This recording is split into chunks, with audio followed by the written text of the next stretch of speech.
بلکہ بعض حالات میں دادی جانے تو مرنے والے کی نانی کا بھی حصہ ہوتا ہے، مرنے والے کی نانی کا بھی حصہ ہوتا ہے. لیکن یہ وہ وارثین ہیں جن کو ہم سوچ بھی نہیں سکتے ان کو حصہ دینا ہو. سمجھ میں؟ ان کو ہم نکال کے اپنی مرضی سے باہر کر دیتے ہیں. اور اس پر جہالت دیکھو، اس جہالت پر ایک تو جہالت اور دوسرا جہالت پر جو ہے فخر. دیکھیے ایک جگہ میں تقریر کر رہا تھا اور میں اسے گرانا شروع کیا کہ مرنے کے بعد کن کن لوگوں کا حصہ بنتا ہے.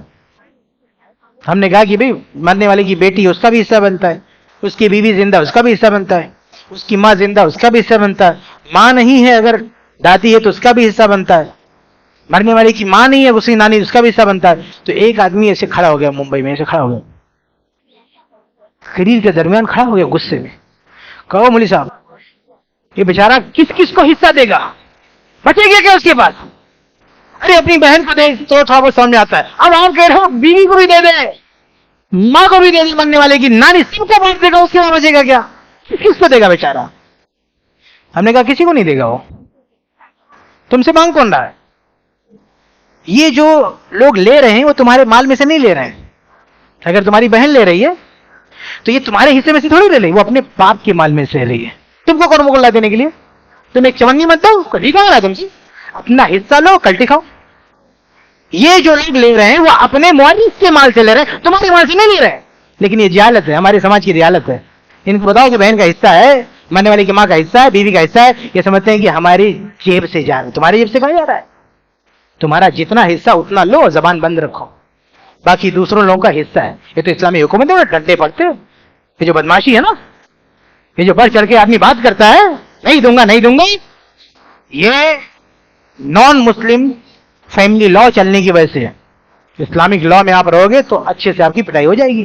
اس طرح سے بولنے کا آپشن نہیں رہے گا آپ کے پاس. لیکن آدمی ایک تو جاہل ہے اور اوپر سے بڑی بڑی باتیں کرتا ہے. تو یہ ان کو ہم لوگ نکال کے باہر کر دیتے. ایسے ہی مرنے والے کی بیوی ہے، اس کا بھی حصہ بہت سارے لوگ نہیں لگاتے. یعنی بیٹا بیٹی بانٹ کے لے لیں گے، لیکن اب بچے اپنی ماں کا حصہ نہیں لگاتے ہیں، جبکہ اس کا حصہ 1/8 ہے. بیوی کا حصہ، بیوی ہوتی ہے بچوں کی ماں نہیں، مرنے والے کی بیوی ہوتی ہے اس کا بھی 1/8 ہے، اس کا حصہ دینا چاہیے. بڑی جائیداد ہے تو اچھا خاصا حصہ. بلکہ آپ دیکھیں وہ جب بچے بانٹ لیتے ہیں نا تو ان کی ماں بیچاری اس کی باری لگتی ہے کہ کس کے یہاں کھانا کھائے، پریشان ہو جاتی ہے. جو اس کا خود کا حصہ دے دو وہ پریشان نہیں ہوگی تو رانی کی طرح زندگی گزارے گی. وہ بھائی اگر کسی کے پاس جو ہے 80 لاکھ چھوڑ کے کوئی مرا ہے، 1 کروڑ چھوڑ کے مرا ہے تو 10 لاکھ سے اوپر اس کا حصہ ہے. 10 لاکھ بھی کچھ عمر 10-15 سال عمر باقی ہوتی ہے اس کی عام طور سے. اچھا خاصا عیش و آرام سے کھائے پیے گی، کسی سے ایک چونی نہیں مانگنے کی ضرورت ہے، اس کا حصہ دے دو اسے. لیکن بچے نہیں دیتے، اس کو بھکاری بنا کے رکھتے اپنی ماں کو، در در کی ٹھوکریں کھاتی، بچے جھگڑا کرتے کون اس کو خرچہ دے گا کون. ارے کائی کو اتنا احسان لا دے، اس کا پیسہ دے دو. تمہیں اپنی ماں کی سیوا کرنے کی ضرورت نہیں ہے. اگر تم سچے بیٹے نہیں ہو، اپنی ماں کی خدمت نہیں کر سکتے ہو تو تمہارے باپ نے جو اس کا شوہر ہے، اس کے ہسبینڈ نے جو پراپرٹی چھوڑی ہے اس میں جو اس کا رائٹ ہے اس کو دے دو. لیکن نہیں کرتے. تو آپ دیکھیں کہ ایک طرف تو جن کا حصہ نہیں ہے ان کو حصہ دیں گے، اور دوسری طرف جن کا حصہ ہے ان کو نکال کے باہر کر رہے ہیں. اس میں سب سے زیادہ، میں بات ختم کروں گا کافی وقت تک، اس میں سب سے زیادہ جن کو نکال کے باہر کیا جاتا ہے وہ خواتین ہیں، وہ بیٹیاں ہیں، مرنے والی کی بیٹیاں. مرنے والی کی جو بیٹیاں ہیں ان کو ہمارے یہاں بر صغیر میں، ہندوستان پاکستان میں بہت کم علاقے ہیں جہاں مرنے والے کی بیٹیوں کو حصہ دیتا. کوئی دیتا بھی تو منمانی کرتا ہے، شریعت کے مطابق نہیں دیتا. جبکہ ان کا اٹوٹ حصہ ہے. اس مسئلے میں پوری امت میں کسی کا اختلاف بھی نہیں ہے. ایسا بھی نہیں ہے کہ علماء دوسرے مسئلوں میں جھاڑا کر رہے ہیں، پبلک کنفیوز ہے نا. آپ کسی بدعتی، سڑے ہوئے بدعتی کے پاس جاؤ اور کہو کہ ایک باپ مر گیا، اس کے ایک بیٹا ہے، بیٹی بھی ہے، کیا بیٹی کا بھی حصہ؟ وہ بولے گا ہے. اس مسئلے میں اختلاف ہی نہیں ہوا آج تک. لیکن اس کے باوجود بھی ہمارا حال یہ ہے کہ ہم بیٹیوں کو بھی وارثین کی فہرست سے نکال کے باہر کر دیتے ہیں، ان کو نہیں دیتے. اور دنیا بھر کے بہانے ہمارے پاس ہیں، دنیا بھر کے بہانے ہیں. جیسے ایک بہانہ کیا ہے؟ ایک بہانہ یہ ہے کہ ہمارے پاس جو ہے پراپرٹی بہت کم ہے، اگر ہم بانٹ کے دے دیں گے تو ہم کہاں رہیں گے؟ دیکھیے قرآن میں اللہ تعالیٰ نے کہا ہے سورہ نساء میں، یوصیکم اللہ فی للرجال نصیب مما ترک الوالدان والاقربون وَلِلنِّسَاءِ نَصِيبٌ مِّمَّا تَرَكَ الْوَالِدَانِ وَالْأَقْرَبُونَ مِمَّا قَلَّ مِنْهُ أَوْ كَثُرَ نَصِيبًا مَّفْرُوضًا. اللہ فرماتا ہے کہ ماں باپ مرے یا رشتہ دار مرے ان کے مال میں للرجال مردوں کا حصہ ہے، ویسے للنساء عورتوں کا بھی حصہ ہے. عورتیں چاہے بیٹی ہو بیوی ہو کوئی بھی ہو ان کا بھی حصہ ہے. مما قل منہ او کثر. اور دیکھیے جو اللہ نے یہ جو وراثت میں جو پہلی لائن دی ہے نا وہ لائن بھی کمال کی ہے. ابھی اللہ تعالیٰ آگے بیان کرے گا کس کا کتنا حصہ ہے، لیکن وہ بیان کرنے سے پہلے اللہ تعالیٰ ایک پورا جو اصول دے رہا ہے کہ للرجال جیسے مردوں کا حصہ ہے ویسے ہی عورتوں کا حصہ ہے. اچھا یہ جو وراثت کی آیتیں آپ کو پتا ہے یہ نازل کب ہوئی؟ کہ جو لوگ بیٹیوں کو حصہ نہیں دیتے ہیں یا اپنی بہنوں کو حصہ نہیں دیتے ہیں ان کو یہ بات پتا ہونی چاہیے کہ وراثت کی آیتیں نازل کیسے ہوئی. پہلے تو زمانے جاہلیت میں جو وراثت کا قانون تھا اس میں عورتوں کو حصہ نہیں ملتا تھا. پھر اللہ تعالیٰ نے یہ قانون کیوں بدلا؟ پتا ہے کیوں بدلا؟ بھائی اسلام نے ایک ہی ساتھ سارے مسائل نہیں امت پر رکھ دیے، تھوڑا تھوڑا کر کے اسلام نافذ ہوا ہے. بھائی پہلے لوگ سود بھی کھاتے تھے، اسلام خاموش تھا، بعد میں اسلام نے منع کر دیا. حتیٰ کہ لوگ شراب بھی پیتے تھے، اسلام خاموش تھا، ایک وقت آیا اسلام نے منع کر دیا. لوگ نکاح مطاع کرتے تھے، اسلام خاموش تھا، ایک وقت آیا منع کر دیا. ایسے ہی وراثت بھی پہلے کی طرح چل رہی تھی لیکن ایک وقت آیا اسلام نے منع کیا. لیکن ایک وقت کب آیا؟ سنن ترمذی میں حدیث موجود ہے کہ صحابہ میں سعد بن ربیع رضی اللہ عنہ مدینہ کے سب سے مالدار صحابی مدینہ کے، جب عبد الرحمن بن عوف رضی اللہ عنہ ہجرت کر کے مکہ سے آئے تھے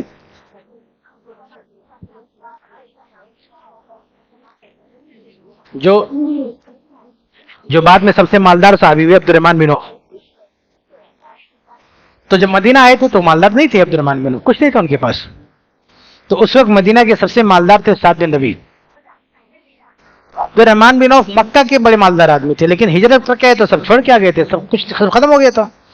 تو جو کتنے بڑے مالدار آدمی تھے مدینہ میں مکہ میں سب کچھ چھوڑ کے آئے تھے، تو اللہ کے نبی نے جب ان کو بھائی بنایا تو ان کو بھیج دیا سعد بن ربیع کے گھر، کیونکہ وہ مدینہ کے سب سے مالدار آدمی تھے. تو یہ بڑا آدمی تھا، پیسے والا آدمی تھا، تو یہ بھی پیسے والے کے ساتھ رہے. تھوڑا جو ذہنی کیفیت ہے، جو ایک مزاج ہوتا ہے، جو لاس ہے اس کی کسی طرح سے بھرپائی ہو جائے. تو سعد بن ربیع نے دیکھا، آپ دیکھیں سعد بن ربیع کون ہے؟ ان کے سگے بھائی نہیں ہیں، اللہ کے نبی نے منہ بولا بھائی بنایا. مکہ سے جو لوگ ہجرت کر کے مدینہ آئے تھے، مدینہ ان کے رہنے کا بندوبست نہیں تھا، تو اللہ کے نبی صلی اللہ علیہ وسلم نے اس کا طریقہ یہ نکالا تھا کہ مہاجر کو انصاری کا بھائی بنا دیتے تھے کہ جاؤ ان کے ساتھ رہو. تو عبد الرحمن بن عوف جو سب کچھ چھوڑ کے آ گئے تھے ان کو بھائی بنا دیا سعد بن ربیع کا. سعد بن ربیع رضی اللہ عنہ اپنے گھر لے گئے اور کیا کہا کہ انی اکثر الانصار مالا، کہ انصار میں سب سے زیادہ پیسہ میرے پاس ہے، فاقسم لک نصف مالی، میں آدھی جائیداد آپ کو دیتا ہوں. تو عبد الرحمن بن عوف رضی اللہ عنہ نے کہا کہ نہیں، آپ اپنا پیسہ اپنے پاس رکھیے، مجھے تجارت کا طریقہ بتائیے. پھر انہوں نے تجارت کیا اور بہت مالدار آدمی بن گئے. لیکن اس وقت سب سے مالدار آدمی کون تھے؟ سعد بن ربیع، بہت مالدار آدمی تھے مدینہ کے. ان کے لڑکے نہیں تھے، ان کی صرف 2 بیٹیاں تھیں اور ایک بیوی تھی. اب جنگ احد ہوئی تو یہ بھی میدان میں گئے لڑنے کے لیے اور وہیں پہ شہید ہو گئے. سعد بن ربیع جو سب سے مالدار تھے مدینہ کے، ان کی 2 بیٹیاں تھیں، ان کی بیوی تھی، ان کا پریوار آپ اندازہ کریں کہ کتنا خوشحال پریوار رہا ہوگا. ان کی بیٹیاں شہزادیوں کی طرح زندگی بسر کرنے والی. اب یہ جنگ پر جاتے ہیں، اللہ کی راہ میں جان دے دیتے ہیں. اس کے بعد انجام کیا ہوتا ہے؟ ان کے شہید ہوتے ہی ان کی ساری جائیداد ان کے بھائی نے لے لیا، کیونکہ ابھی تک زمانے جاہلیت والا قانون چلا آ رہا تھا کہ عورتوں کو حصہ نہیں ملے گا. تو ان کے بیٹا تو تھا نہیں، تو ان کا جو سگا بھائی تھا اس نے ساری جائیداد لے لیا. اور یہ ان کی فیملی، ان کی بیوی اور ان کی بیٹیاں جو یتیم ہو گئی تھیں یہ روڈ پر آ گئی، کچھ نہیں بچا ان کے پاس. تو یہ فیملی اللہ کے رسول کے پاس آئی. ترمذی کی روایت ہے جاءت امرأۃ سعد بن ربیع الی النبی صلی اللہ علیہ وسلم بابنتیہا من سعد. سعد کی دونوں بیٹیوں یعنی اپنی دونوں یتیم بچیوں کو لے کر یہ بیوہ، شہید کی بیوہ اللہ کے رسول کے پاس آتی ہے. کہتی ہے اللہ کے رسول ہاتان ابنتا سعد، یہ سعد کی دونوں بیٹیاں ہیں. قتل ابوہما معک شہیدا یوم احد، ان بچیوں کا باپ آپ کے ساتھ جنگ احد میں لڑتے ہوئے شہید ہو گیا. ان بچوں کے باپ نے کوئی پاپ نہیں کیا, کوئی گناہ نہیں کیا, اس نے تو اللہ کی راہ میں جان دے دی, لیکن انجام کیا ہوا؟ باپ مرا, ہمارا شوہر مرا, انجام کیا ہوا؟ ان عمہما اخذ مالہما, ان بچوں کے چچا نے یعنی میرے شوہر کے بھائی نے سب لے لیا, ہمارا سب لے لیا, ہمارے لیے کچھ نہیں بچا. اب ہم کیا کریں؟ اللہ کے رسول صلی اللہ علیہ وسلم نے فرمایا کہ یقضی اللہ فی ذلک, اس کے بارے میں تو اللہ ہی کوئی فیصلہ کرے گا, کیونکہ ابھی تک اللہ کے رسول کو اس بارے میں کوئی رہنمائی اللہ کی طرف سے نہیں دی گئی تھی کہ وراثت کیسے بانٹنی ہے. وراثت کیسے بانٹنی ہے کوئی قانون اللہ نے نہیں دیا تھا. یہ فیملی آ کے گہار لگاتی ہے کہ ہمارا تو سب کچھ چلا گیا, وہ بھی ہمارے شوہر کے شہید ہونے کی وجہ سے, ایسا بھی نہیں کوئی غلطی کیا. اللہ کے نبی نے کہا اللہ فیصلہ کرے گا, لیکن وہ اللہ جس کی خاطر سعد بن ربیع نے اپنی جان دی تھی, اس اللہ نے جب یہ دیکھا کہ ہمارے رائے میں ہمارے بندے نے جان دی ہے اور ہمارے شہید کی بچیاں یتیم ہو گئی, بیوی بیوہ ہو گئی, اور سارا مال کسی اور نے لے لیا, تو اس سے پہلے کہ یہ پریوار اللہ کے نبی کے دروازے سے اپنا پاؤں موڑتا, ترنت نزلت آیت الموارث, اللہ رب العالمین نے جبرائیل علیہ السلام کو بھیجا, اور اسی جگہ وراثت کا وہ قانون جو برسا برس سے چلا رہا تھا اللہ نے چینج کر دیا. شہید کی بیوہ, شہید کی بچیاں پریشان ہو جائیں جبکہ بندے نے اللہ کی راہ میں جان دی ہے. اللہ رب العالمین نے اس پریوار کی خاطر, ان بچیوں کی خاطر پورا عرب کا دستور بدل دیا, اور اللہ کے نبی کو حکم دیا کہ بلاؤ اس کے بھائی کو, شہید کے بھائی کو بلاؤ اور پھر سے بانٹو. فبعث النبی صلی اللہ علیہ وسلم الی عمہما, اللہ کے نبی نے بلوایا, آسمان سے حکم ہے, اللہ کا آرڈر ہے, بلوایا. اور یہ اسلامی تاریخ کا پہلا واقعہ ہے کہ وراثت اللہ کے قانون پہ بٹ رہی ہے. بانٹنے والا کون ہے؟ اللہ کے رسول ہے. سنن ترمذی کی صحیح روایت ہے, اللہ کے نبی نے سعد بن ربیع کے شہید ہو گئے تو ان کے بھائی کو بلایا جو سب لے چکے تھے. کیا کہا؟ سب سے پہلا جملہ جو اللہ کے نبی کے منہ سے نکلا کیا تھا؟ آت ابنتی سعد الثلثین, جو لے کے سب بیٹھ گئے ہو اس میں سے 2/3 2/3 سعد کی بیٹیوں کو دے دو. یہ اسلامی تاریخ کا پہلا واقعہ ہے. اللہ کا قانون نازل ہو رہا ہے, پہلی بار عمل ہو رہا ہے. بانٹنے والے اللہ کے نبی ہیں. منہ سے سب سے پہلے کن کا حصہ نکل رہا ہے, کن کا نام نکل رہا ہے؟ بیٹیوں کا نام نکل رہا ہے. حالانکہ وارثین میں مرد بھی ہے, بھائی بھی ہے. اللہ کے نبی نے اپنی لائف میں, اپنی زندگی میں سب سے پہلا کیس جو ہینڈل کیا اور سب سے پہلے جو وراثت بانٹی, سب سے پہلے بیٹیوں کا نام لیا. اور ہم آج وراثت بانٹتے ہیں. اللہ کا قانون اترے کتنا زمانہ ہو گیا, ہم پہلے تو دور کی بات ہے, بعد میں بھی بیٹیوں کا نام نہیں لیتے. دوسرے نمبر پہ اللہ نے کہا وآت امہما الثمن, ان بچیوں کی ماں کو یعنی سعد کی بیوی کو 1/8 دو. اور لاسٹ میں کہا وما بقی فهو لک, اب جو بچی وہ تمہارا ہے, کیونکہ بیٹا نہیں تھا, بیٹا ہوتا تو بھائی کو وہ بھی نہیں ملتا. آپ دیکھیں کہ وراثت کا یہ قانون اللہ نے اتارا ہی اسی لیے تھا تاکہ بیٹیوں کو بھی حصہ ملے. بیٹوں کے لیے کیوں اتارا تھا؟ ان کو تو حصہ مل ہی رہا تھا. بیٹیوں کی خاطر اللہ نے یہ پورا عرب کا دستور بدل دیا. لیکن ہمارا معاملہ یہ ہے کہ ہم بیٹیوں کو, جن کے لیے وراثت کا قانون ہے, انہیں کو مار کریں. اور دوسری بات, اللہ تعالیٰ نے اس قانون کو کہاں رکھا؟ سورہ, کون سی سورہ میں؟ سورہ نساء. نساء مانے خواتین, عورتیں, یعنی عورتوں کے نام پہ اس قانون کو, اس لا کو قرآن میں جہاں رکھا گیا ہے, جو جگہ ہے قرآن میں اس کی, وہ سورہ نساء ہے, تاکہ عورتوں کے لیے آسانی ہو. کل کو کوئی بہن کھڑی ہو کے اپنا حصہ مانگے, کوئی پوچھے کہاں دلیل ہے, بولے ہمارے نام کی جو سورت قرآن میں جا کے دیکھ لو, وہاں دلیل موجود ہے. کیونکہ انہی کے ڈیمانڈ پر یہ قانون اترا ہے, تو اللہ نے آسانی رکھی ہے, ریفرنس کی آسانی ہے, حوالہ ہے. بیٹی کا حصہ, بیوی کا حصہ, ماں کا حصہ, ان لوگوں کو یعنی کسی بھی عورت کو اپنا حصہ طلب کرنا ہے. اور کوئی سوال کر دے تمہارے حصے کی دلیل کیا ہے, عورت کو صرف اتنا کہنا ہے ہمارے نام کی جو سورت ہے جا کے دیکھ لو. تو اللہ نے کہا, میں کہہ رہا تھا کہ اللہ نے کہا للرجال, جیسے مردوں کا حصہ ایسے عورتوں کا بھی حصہ ہے. اور کہا مما قل منہ و کثر, چھوڑی ہوئی جائیداد چاہے کم ہو چاہے زیادہ, چاہے کم ہو چاہے زیادہ, سب کو دینا پڑے گا.